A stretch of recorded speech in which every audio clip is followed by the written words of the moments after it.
Assalamualaikum warahmatullahi wabarakatuh.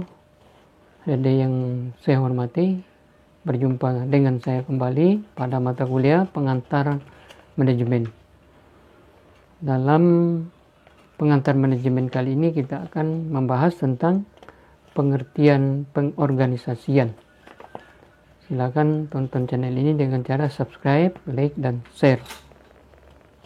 Kita berangkat dari pengertian pengorganisasian atau dengan istilah lain organizing. Pengorganisasian adalah merupakan fungsi dalam manajemen, dan pengorganisasian didefinisikan sebagai proses kegiatan, struktur, menyusun struktur organisasi sesuai dengan tujuan-tujuan, sumber-sumber, dan lingkungan.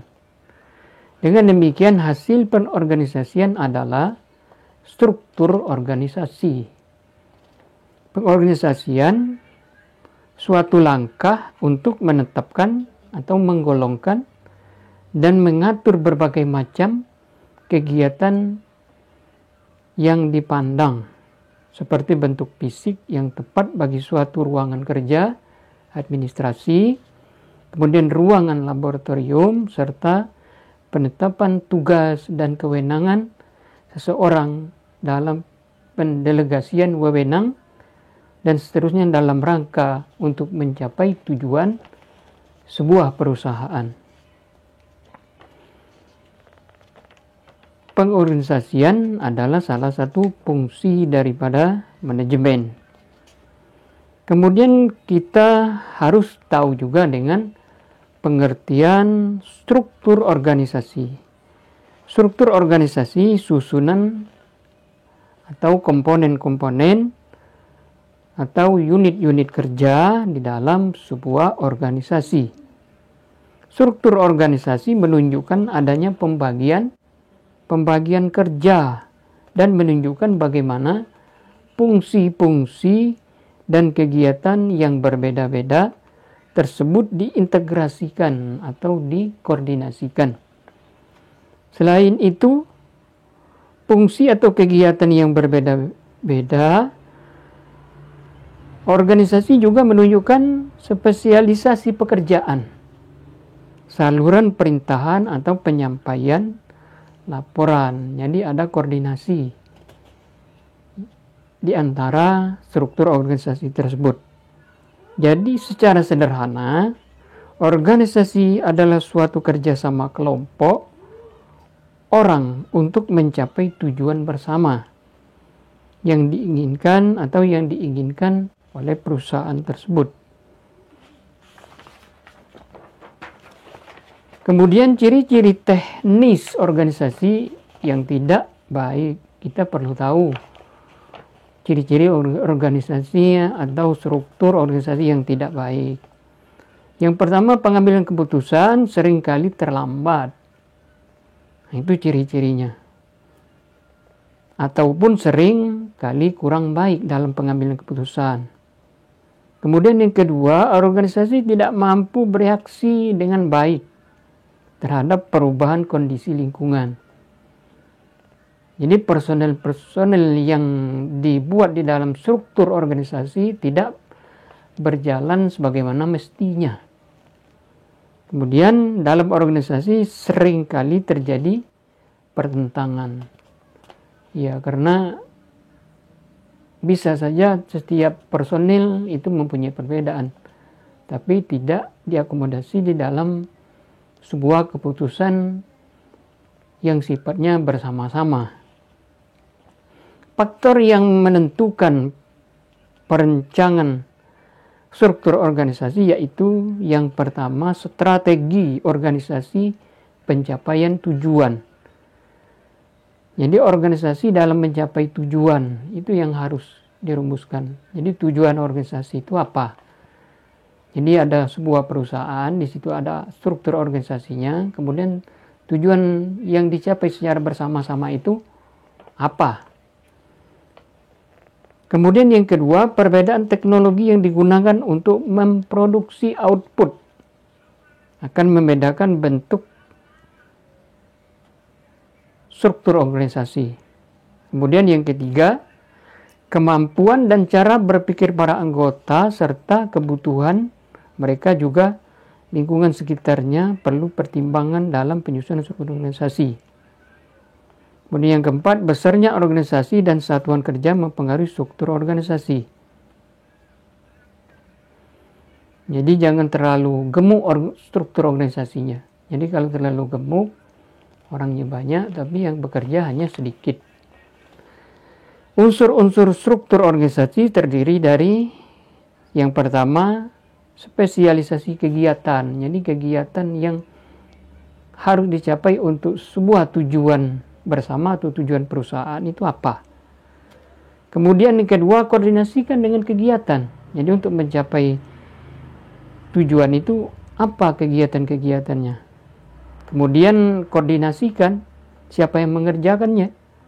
Kemudian standarisasi kegiatan. Jadi kegiatan itu ada standarnya. Setelah capaian akhirnya itu ada standarnya. Ada standar maksimal, kemudian ada standar minimal. Kemudian sentralisasi dan desentralisasi pembuatan keputusan. Itu perlu. Jadi sentralisasi ya atau bersifat atas, dari atas, atau desentralisasi. Jadi semua terlibat dalam pembuatan keputusan. Yang kelima, ukuran satuan kerja. Jadi bentuk-bentuk organisasi. Ada 5 aspek utama struktur organisasi. Yang pertama, pembagian kerja, bentuknya. Kemudian yang kedua, rantai perintah, ada koordinasi. Kemudian yang ketiga, tipe pekerjaan atau kegiatan yang dikerjakan atau yang dilaksanakan. Kemudian yang keempat, pengelompokan segmen-segmen pekerjaan. Jadi ada pembagian job